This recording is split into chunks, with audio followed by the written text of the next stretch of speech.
rebonsoir. Bonsoir. Ici, la voix. Depuis son dernier passage sur ce plateau, Jarry a pris 7 kilos. Oui.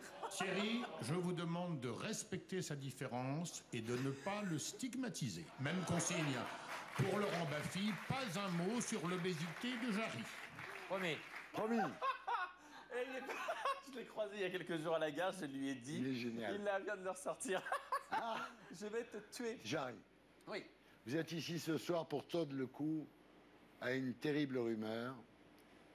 Vous avez voulu répondre à tous ceux qui disent qu'en fait, vous ne seriez pas homosexuel et que c'est un personnage que vous avez créé pour devenir riche et célèbre. Les gens disent que c'est impossible d'être gay à ce point.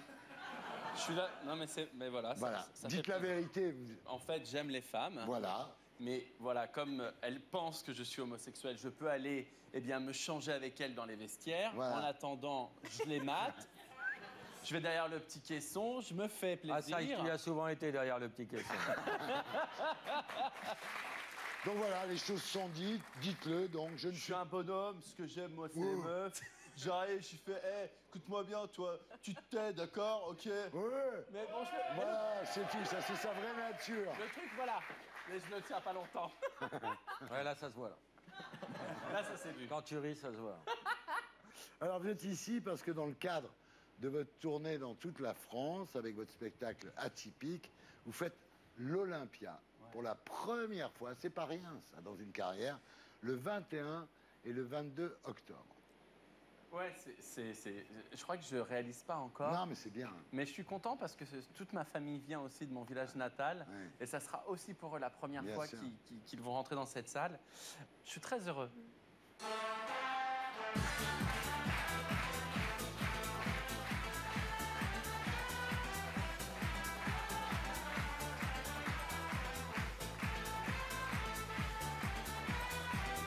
Alors, atypique, votre spectacle se déroule dans la salle d'attente d'un pôle emploi. C'est une très bonne idée parce qu'avec ça, vous êtes sûr de toucher un maximum de Français. C'est pas con. Parce que c'est une vraie histoire. Ouais. J'étais vraiment à Pôle emploi et en tant qu'intermittent, on n'a pas le droit de refuser en France plus de 3 offres. Et on m'a proposé, la dernière offre qu'on m'a faite, c'était boucher. Ouais. Et donc j'ai vraiment dû aller passer 3 jours à Rungis. Et j'ai porté des animaux morts pendant 3 jours. Ah, Et j'ai pleuré. Et à la fin, ils ont mis pauvre. pas apte. Ben, en revanche, vous avez été, dans votre spectacle, en tous les cas, caissier chez Lidl, membre du GIGN, majorette, policier, prêtre. Alors, il y a une vanne que j'adore, parce que le prêtre dit au jeune gars, « Mettez-vous à genoux, mon fils. » Et le gars répond, « Vous voulez pas compris d'abord, mon... » Très bonne vanne. Très bonne vanne. On regarde à quoi ça ressemble.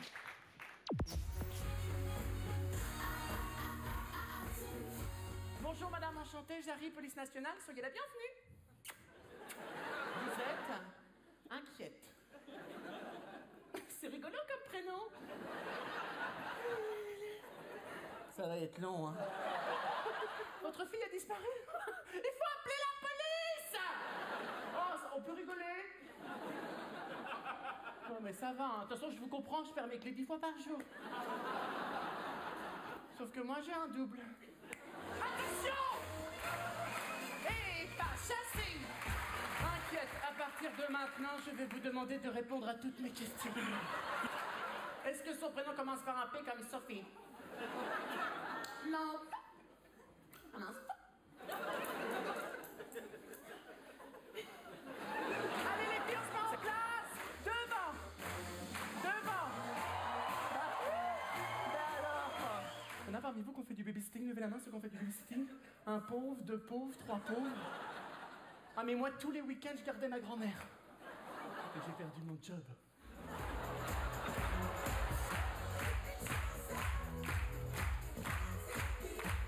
Honnêtement, atypique, non?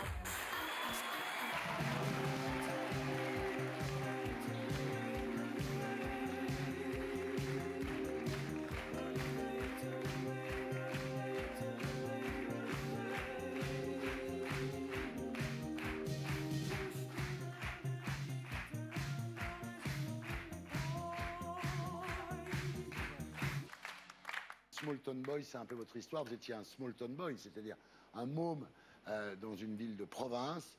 Et vous êtes monté à Paris parce que vous n'en pouviez plus et vous aviez envie d'être vous-même. Et vous viviez dans un 7 mètres carrés en arrivant quand même. Ouais. Je vivais vraiment dans un 7 mètres carrés, il y a les toilettes sur le Palier. palier. Non, mais c'est vrai, c'était dur, quoi. Ah non, ouais, c'était super dur. Et ce qui est drôle, c'est qu'aujourd'hui, les gens de mon village m'ont écrit en me disant on n'aurait pas mis 1 euro sur toi. Voilà. Et merci. Merci. Alors, il y a tout ça, puis il y a surtout un film. Vous écrivez l'histoire d'un père et d'un fils qui vont apprendre à se connaître. Et comment vous savez ça, Je Thierry sais. Ardisson? Et donc, c'est un film autobiographique. La dernière fois que vous étiez ici, vous nous aviez parlé de votre père. On regarde. Là, il y a une phrase de votre père qui est formidable. Avant de mourir, il vous a dit « Surtout, vis ». Bah ouais. Mais je suis surpris que vous sachiez ça. J'ai eu la chance d'accompagner mon papa jusqu'à la fin. Et comme c'était un homme avec qui je ne m'entendais pas du tout et qui a toujours dit, quand on appelait à la maison, j'ai pas de fils qui s'appelle Jarry, les dernières minutes de sa vie, il m'a dit, vraiment, ce mot, il m'a dit « vie ». Donc, il faut savoir, l'histoire, son père, évidemment, était très dur, hein, parce que sa mère, en fait, un jour, il lui a annoncé qu'il était homosexuel, elle était en train de regarder les feux de l'amour, elle lui a dit « je le savais », enfin bon. Son père, c'était un peu plus compliqué, quand même. Et donc, en fait, votre père, quand il meurt, il vous dit « vie », bon, vous comprenez qu'il a compris, et ensuite, vous découvrez qu'il a collectionné tous les articles qui étaient sortis sur vous, le jour où vous videz les placards. Donc, c'est quand même très fort comme histoire. Et alors, ce qu'il y a d'extraordinaire, c'est que depuis l'été 2016, c'est vous qui êtes père. Alors ça, c'est quand même dingue. Avec votre compagnon, vous avez décidé d'avoir des enfants, malgré, dites-vous, avec beaucoup d'humour, une sexualité qui ne donne pas facilement accès à la paternité. J'adore cette phrase. Je crois que c'est... C'est génial. Ouais, parce que quand on se découvre homosexuel, on se dit que ça nous est interdit. Ouais. Et moi, depuis que j'étais tout petit, je m'imaginais papa. Ouais. Et le 30 juin 2016, ils sont nés. Ça a été un cri et une blessure. Et je le souhaite à tout le monde, vraiment. Bien sûr, c'est un grand papa plaisir parce d'être père et je suis ravi que vous soyez... Et je le suis, et je suis tellement fier Bien entendu, d'être bien papa. entendu. Merci. C'est vrai. C'est le kiff d'être appelé papa, non? Ah ben ouais. Ouais. Là, Ça change de tata. Mais Ce qui était important pour vous aussi, c'est d'être le père génétique. C'est-à-dire, ouais, d'être c'est le pas père les enfants que génétique. vous avez adoptés. Mais ça reste difficile parce qu'il y a encore des gens dans la rue qui me disent vous vous rendez compte de ce que vous avez fait ou elle est où la maman qu'est-ce que vous allez raconter à vos enfants et j'arrive pas à comprendre qu'aujourd'hui les gens ne se disent pas que c'est quoi le mal en fait d'aimer. Bien entendu. Je comprends pas. C'est comme là, la manifestation pour tous. Ils nous sortent une affiche il y a quelques semaines où ils comparent les enfants à des légumes. À un moment donné, vous pouvez pas tolérer l'amour si vous-même, dans ce que vous dites et dans ce que vous représentez, vous véhiculez la haine. C'est pas possible. Jean-Christophe, quelle est votre position sur la GPA? Moi, je suis contre. Contre. Pourquoi? C'est bien dommage d'être aussi fermé. Mais Pourquoi? je ne suis pas fermé. Ah en si, c'est l'occurrence. être fermé, monsieur, que d'être contre. Non, Écoutez-le. parce que Écoutons-le. je pense que ça touche à la fois la famille, évidemment, mais ça touche à autre chose, les mères porteuses, etc. Et donc, au fait qu'on va avoir une marchandisation des corps. Donc moi, je ne suis pas favorable. J'ai mené tous les combats possibles et imaginables. Vous avez mené le combat pour le mariage pour tous, j'imagine. Même bien avant. Ouais. Donc dans la jeunesse que vous avez... La PMA ne vous pose pas de problème, par Non, ça ne exemple. me pose pas de problème. Mais j'étais très isolé au sein du Parti Socialiste, hein, qui était majoritairement sur la position de la GPA. J'ai beaucoup de mal à comprendre que certains hommes politiques soient aussi éloignés de la réalité du terrain. Je ne le comprends pas. Il y a un suivi psychologique qui est fait, on rencontre des professionnels de la santé, on rencontre des psychologues. On passe devant un juge aux États-Unis qui vous donne un numéro d'agrément. Enfin, c'est tout un système très très lourd. Donc de dire qu'on est contre avec le mot marchandisation juste parce que c'est un mot qui choque. Je pense qu'avec le mot famille aujourd'hui, voilà, c'est souvent des familles recomposées. Il y a des orphelins, des mamans seules, des papas seuls. Il faut sortir de cette image de un papa et une maman qui vivent ensemble parce qu'aujourd'hui, ça n'est plus la réalité. Et du coup, j'aimerais bien juste qu'on prenne en compte ces enfants-là. Et je ne parle même pas d'enfants nés de GPA, mais juste d'enfants qui ont plus qu'une seule maman, ou qui n'ont que leur papa, il faut aussi arrêter de les bassiner avec ce mot famille. Laurent ? Ben moi, moi j'ai toujours dit, je suis catholique. Et c'est vrai que au sein même des catholiques, la question a été partagée.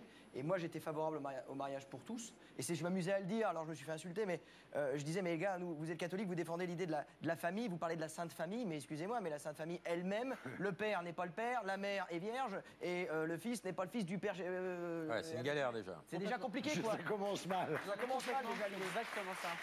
Merci, Laurent. Non, mais par contre, c'est vrai que j'ai plus... On parle pas de la GPA. Voilà, justement, je parle de la PMA. Moi, je suis favorable parce que moi-même, sans rentrer plus dans le détail, j'ai pas réussi au départ à avoir des enfants. Et puis, je me suis fait aider. Donc, évidemment, que pour la PMA, je suis favorable. Pour la GPA, c'est plus, pour moi, délicat de dire oui, je suis pour. Aujourd'hui, ça reste. Non, mais moi, je trouve qu'il faut qu'il y ait un vrai débat. Il faut surtout que les gens aient les informations réelles sur comment les choses se passent. Parce qu'on est dans un espèce de fantasme sur la GPA. Oui, où on pense que les gens vont au supermarché acheter un enfant. Ouais. Moi, j'aurais voulu adopter dans ce pays. Hein.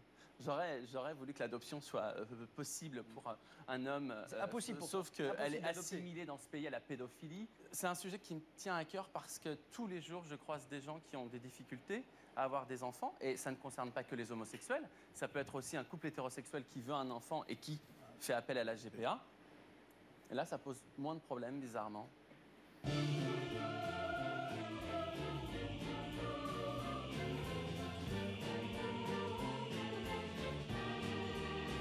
Voilà, c'était la P2 de SCLC.